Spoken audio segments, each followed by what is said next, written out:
Hello, everyone. It is time for another game review with your host, GreatTaz. Hello, ladies and gentlemen. GreatTaz here once again. This is another game review, and today we'll be reviewing Sid Meier's Civilization V, the fifth installment in the Civilization series. Stick around for some gameplay and information. Here we are on the main menu of Civ 5, and as you can see there's a bunch of different things. Here's your downloadable content. This tells you what I have. Genghis Khan's Manilia. I'm pretty sure I had more than that. Other news, Civilopedia, Hall of Fame. This is a bunch of your options are in here. Let's see, audio options. Music's at 49%. You got a multiplayer, pit boss. You got your standard, your hot seat, and then a pit boss, and then of course your single player. So, and you got your tutorial. I suggest if you've never played any of the Civ games, go ahead and go through the tutorial. Alright, now we're going to go ahead and set one up here, and I'm just going to use the quick one. Welcome, O divine Montezuma. We grovel in awe at your magnificence. This is going to set me up with Montezuma, and it shows different things. Got a big whole statement here that he's going to read off, which is crazy and long. And this is the basic Aztec specialty gains culture for the Empire for each enemy unit killed. Jaguars is their special unit. It's a special warrior unit, so it basically starts in the beginning of the game. And once you get like swordsman, you lose it. So, and then floating gardens. So,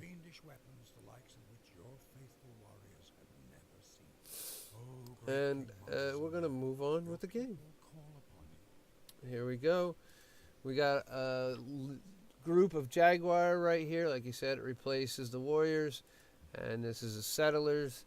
And there are mini maps over here, our different view. This is our what we can do with the settler, our menu, different research, all this stuff over here. And if you've watched and seen the other or played Civ 4, you can notice the first thing you'll notice right here is I have my grids turned on, and the first thing you'll notice is this isn't square; these are hexes, and this is a new setup for the game. And it adds some different play to it. Now, also, I believe this is the one where you actually can only have one unit per type, like one warrior. You can't have an archer in the same. We're going to move on, and we're going to build our first city real quick, because that's what we're going to do. It's going to be Technilon. Now we got to open up a research. See what we want to research. Excuse me. Shush. No one asked for your input, tech chooser. We're going to go with, we don't have anything around here to use animal husbandry for yet. Does reveal the horses. But we build pottery, we can build a granary, which helps the city grow. And then we'll go on to archer and then mining. Because that's usually the order I go into. I want to get pottery so my cities can grow. And then I will rush into archery to help defend my cities, and then I will go on to other growing. So we're going to do that, and then we're going to go construction. We're going to build. Not sure if I can do this. Oh, guess not. Not like 4. There's another change. Like in 4, you can queue up about a bunch of different things. In 5, you cannot. So you stuck with building one thing at a time. So, alright, and then we're going to move our Jaguars, and then go move on to the next turn. Now, our Scout's going to take 15 turns to build, and then 23 turns to grow, and we got 8 combat strength for defense. But we're going to do something like this. That's what we want. We want production over growth right this second. And we might as well take this. so that we're not going to grow any. But I want to do this so I can get my scout quicker. And it's going to bring it down to 12 turns. And I do that for the simple fact I want to be able to scout and find out what's going on in the world quicker than to grow. And then once I get my scout, I'm also collecting 3 gold. That's what I want here. Once I get my first scout, then I'll move it over to here. That way I'm doing a little bit of growing at the same time. And then start working on other things. Probably after the first scout, I'll probably build a second scout. And then build a worker to start irrigating and fixing up the land around the city. So you see, basically the movement's very similar as all 4. Except for this, instead of going squares, you go in hexes. And it adds up a little interesting. Now, instead of having 4 sides around your city, you have a total of 6. There I got my jaguars on auto move. There we found some deer, requires trapping. Here we're moving around, and we're going to take a little break, and we're going to come back in this video in a moment to see how we're making out. Alright, ladies and gentlemen, as you can see here, we discovered a barbarian encampment, and we're showing here what the battle's going to be like in the bottom left hand corner here. It's a brute. It has 2 movement. It has 6 strength. We also have 6 strength. We're going to do possibly 6 damage. We're going to do possibly 5 damage.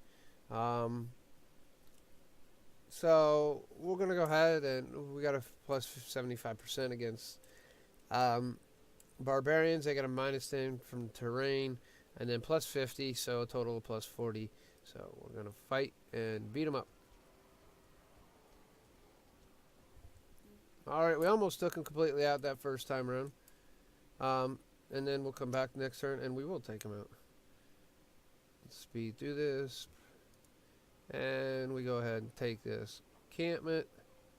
He did a very damaging effect. And then end their turn. And until we have a scout, I really need to keep these guys moving. I can heal this unit. I can give them drill. The unit got promoted, so I can heal this unit completely. Or I can give them other abilities like shock, 20% combat strength when fighting in open terrain, or combat strength in rough terrain. So we're going to just go with rough terrain.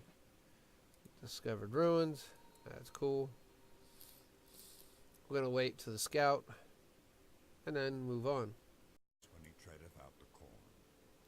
Here we went into the first ruins we discovered, and this is what we got. We got a research technology. So animal husbandry is research for us. So now there's horses on the maps, and we can construct a pasture for cows and stuff like that on cows and sheep. And we can do mounted units once we have horses. So sometimes your best bet is always to hit it with hit ruins with scouts, because scouts have a better chance of getting something good than for said a normal unit. And that's discovered this advanced technology. And we're going to move this guy back over here. There's another ruins over there, and we're going to have him go, and then we're going to end the turn, and they're going to move on their own. Alright, here's the second set of ruins that we found. The ruins are explored. Your unit equips itself with advanced weapons found in the ruins. So it kind of gives us a little... it turned my scout unit into an archer unit. Oh boy, now I gotta go build another scout. Isn't that just fun, ladies and gentlemen? Sometimes you get unexpected things, like an upgrade of a unit. Now we're going to heal this guy. And now we got an archer, and we're going to take the archer back and use it to defend the city. Fun, fun, fun. Free archer by building a scout. Yeah, well, you know, it happens. Now I got to build 2 more scouts to move forward. Oh, well. Alright, we've ran into our first city-state. And city-states are basically cities, large, well-known cities like Sidon, Hong Kong, Toronto, these really large cities of renownedness, the Vatican, and stuff like that, where they're literally a whole country within inside one of a city. And they have different traits. The first to meet them, so they provide us with gold. That's just nice. And if you wish to speak with someone, just click on the city. They're militaristic. A befriended will provide occasional gifts of advanced military units. They will also make requests that are more military, i.e., destroying a barbarian encampment or capturing a navy city-state. Their personality is neutral or fairly less keen and willing mind, and they're allied with nobody, and they have nearby resources of ties. Now, you can read through all these things as you're going through, and it will tell you a lot of good information if you've never played Civ, especially if you haven't played Civ 5. I highly suggest go ahead and reading through these and reading all the little tips and trips that there possibly can be. Don't have time to go through all that, so, that's what we're going to do. Now, we got can adopt a policy. These are different traits. Tradition, and tells you basically what they are. We're going to go with social liberty because we want to expand fast. And as you go along, you get more points. You can click and get on these and get the different abilities. So there's a bunch of them. And this shows you how to do a cultural victory right here. All right. And there's that. There's some a little more information. Now in Civ 5, these, like I said, you have these city-states. And then if you read here in the bottom of the statement, Civ neither likes you or dislikes you. If you have enough gold, you may provide a gift to them. Influence. To increase your influence by going in their territory decreases your influence because they take it as kind of an act of war. So you can make it where you actually, and this is your different values, you have to buy your friendship or alliances with your city-state, which just kind of sucks because you go through a lot of gold that way.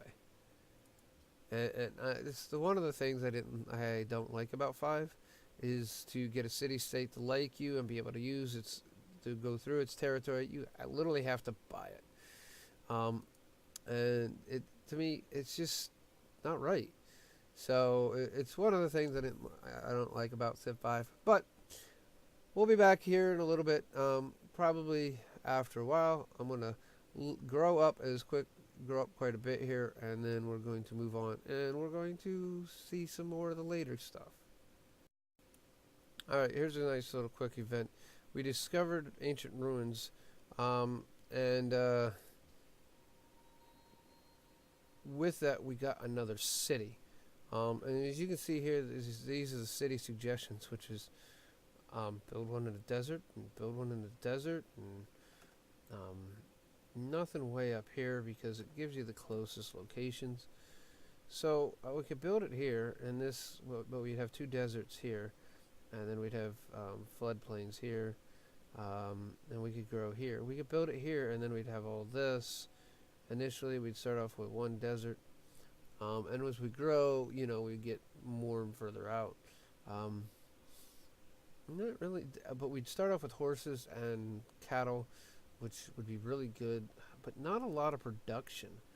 We'd have to start off on the horses for food and production, and I think that's where I will start, even though I probably should go with this one here to get a ship on the other side of this our current island. Right now it's kind of a weird continent, and we're going to go over in this way, but we also got to go down over here to check out this road. So I'll probably go right here. For now, we'll just send them there. Alright, we're back here momentarily with a little quick update. As you can see here, we are on an island and blocked in by Sion up here, and we have Singapore down here, and we found Budapest, by playing along. And we can't go any further this way because Sion, we don't have ships yet, so we really can't go any further that way. And even if we could, we can't get past Budapest up here. We can get by in Sion up here. I'm not sure what's right here. And if we got down by Singapore, I'm not sure if we get by it either. So right now we're kind of stuck on this until we get some good, decent ships, and then we can move on and move from there. I will continue to grow and continue to play this game and bring you with updates and little pointers of the game as we go. Alright, here we're going to take a moment to go over a few things that are in game. Up here we have the information panel, which we can change. We can close it. Right now it's on research. We can do a unit list. We can do a city list. We can do a resource list. We can do a great person list. And this is our progress towards a great person. There's other things like military overview. I have some information that may be of use. Tells you what you have, where they are, what they're doing.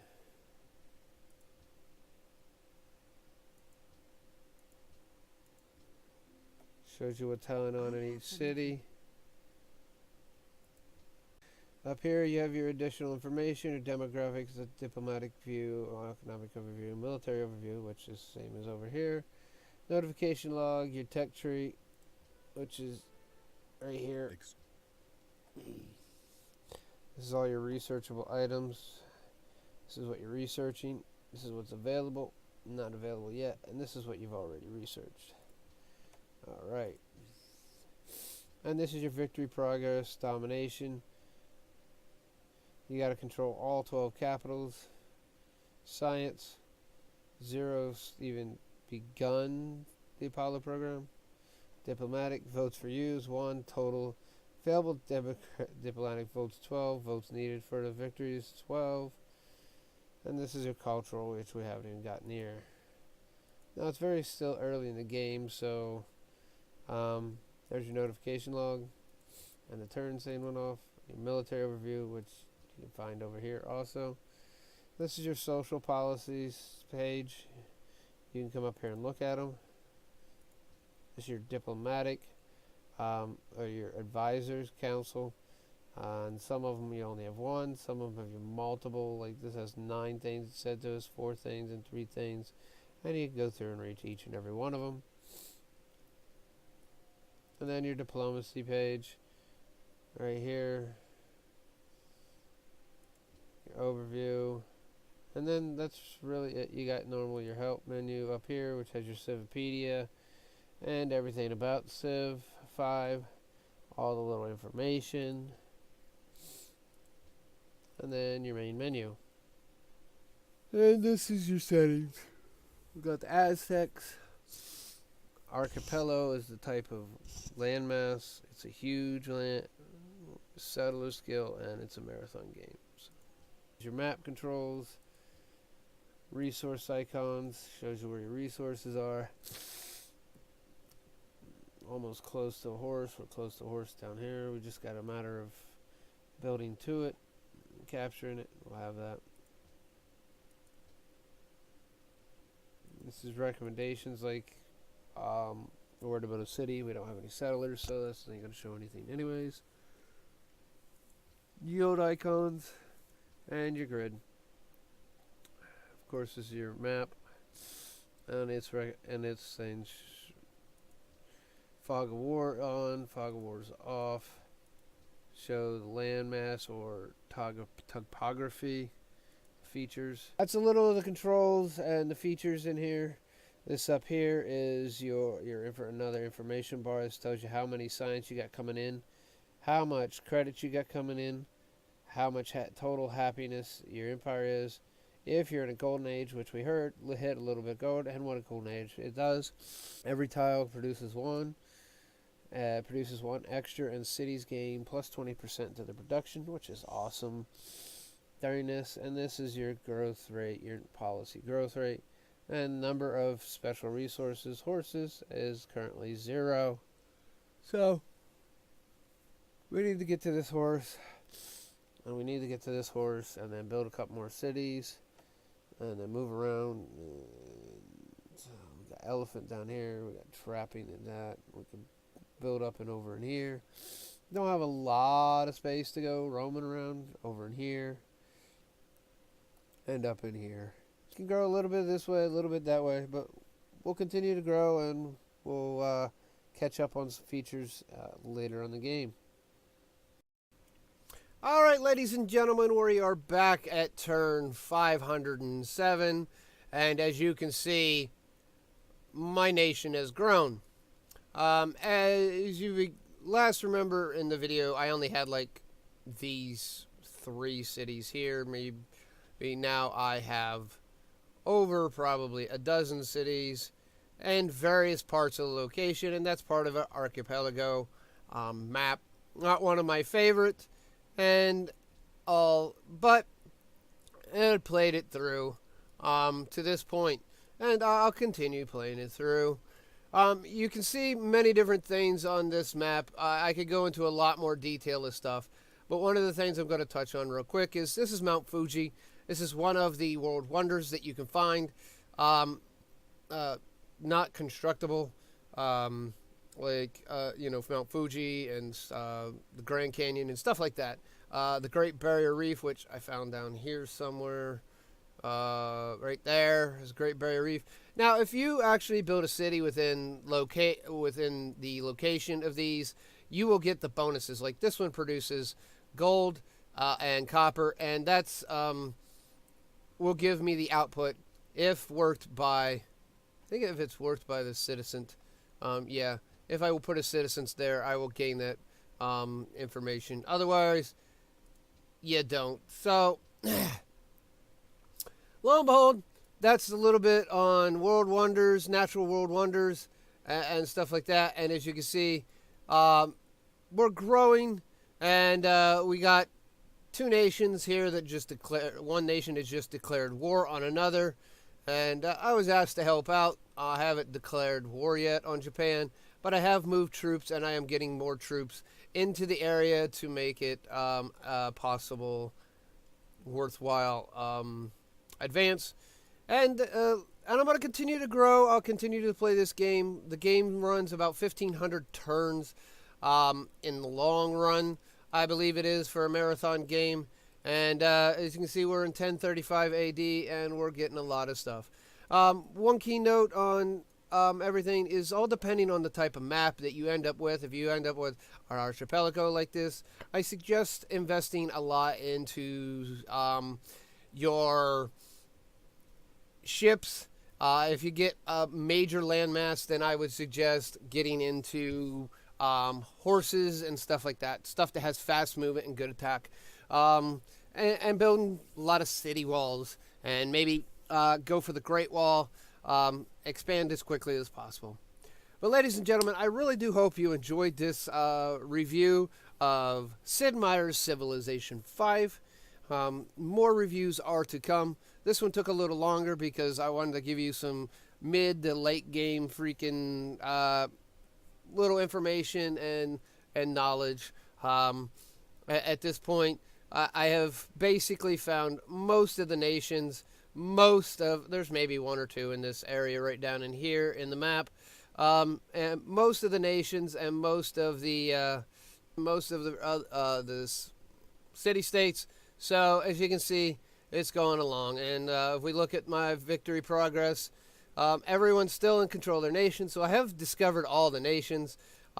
Technological process, it says I'm halfway to getting there and start on the Apollo program, and right now I have 6 of the 12 votes needed for the diplomatic view, and I have 1 of the 5 branches, social branches, to complete a cultural victory. So overall, I'm not doing too bad in my opinion.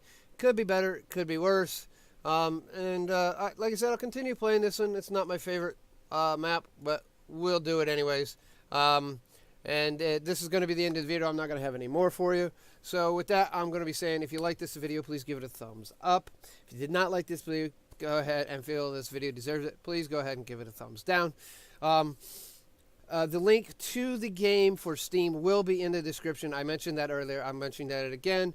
And if you have any comments, please feel free to use the comment section. And if you have any requests for video game reviews that I might have, if I have the game, I'll do it. If I don't, it will take me a little while because I'm not the most financially well off to be able to go buy a bunch of games. And I primarily do only PC games, so that you have to take that into effect also. With that all being said, ladies and gentlemen, this is GreatTaz signing off and wishing everyone a great and wonderful day.